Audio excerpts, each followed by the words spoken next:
We had a question in the back, but if you don't mind, as you stand for your question, first will give us your name. Yeah. I'm sure that this group will love to know. Well, sure.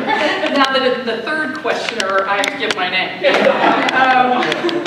My name's Cornell Brooks. Give me my name. Nice to meet you, Cornell. I'm Debbie Maddox. Good to meet you. I'm kind of curious what the NAACP's position is on Ferguson, Missouri, and where that, it's early, but where does that kind of fit into the context of your social justice movement? Excellent question. So let me note a couple things. The NAACP is often thought of as the first responders of civil rights. That is to say, we are the people that people call in an emergency. But what's important to note here is not only we the first responders of civil rights, we're also the primary care physicians of civil rights. So in Ferguson, Missouri, you have two branches. The St. Louis County branch, which has been in that community for 60 years. The St. Louis City branch, which has been in that community for 100 years. When Michael Brown was killed, within 12 hours, we had people on the ground keeping the peace while pursuing justice, number one. Number two, 3 days after he was killed, I came with my staff to Ferguson, Missouri to address the situation. And this was not widely covered on the national news. The NAACP, we don't engage in activism by press release. Okay, I just want to be clear. We try to focus on the work. We were on the ground trying to keep the peace with a town hall meeting, which was covered by all the local networks.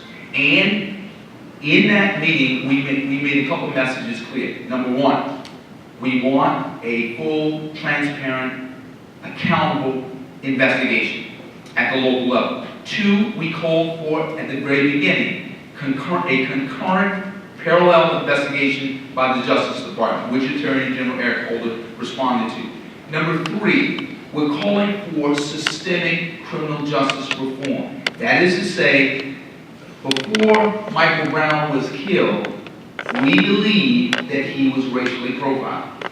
Why do we say this?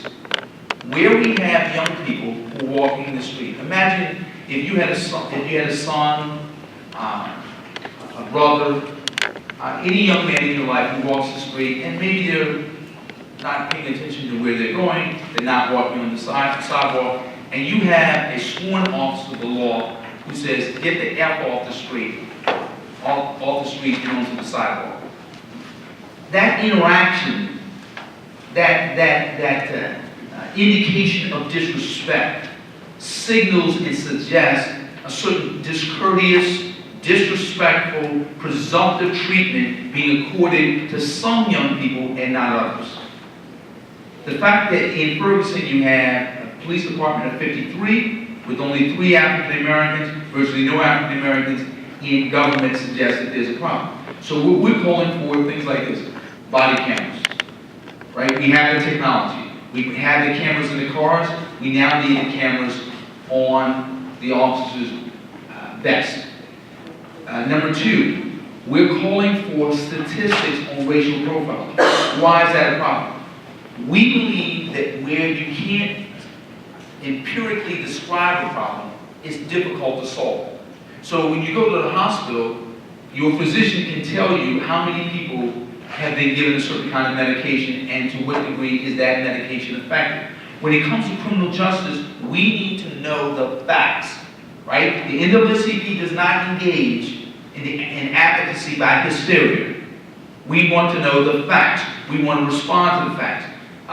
Along those lines, we have been working to make young people, particularly young people, aware of what a grand jury involves, right? What to expect. And why are we doing that? Because if that grand jury comes back without an indictment, how's the community going to respond if they don't know what this process involves? Okay? Beyond that, we are planning a couple things. A town hall where we are explaining to young people this whole process.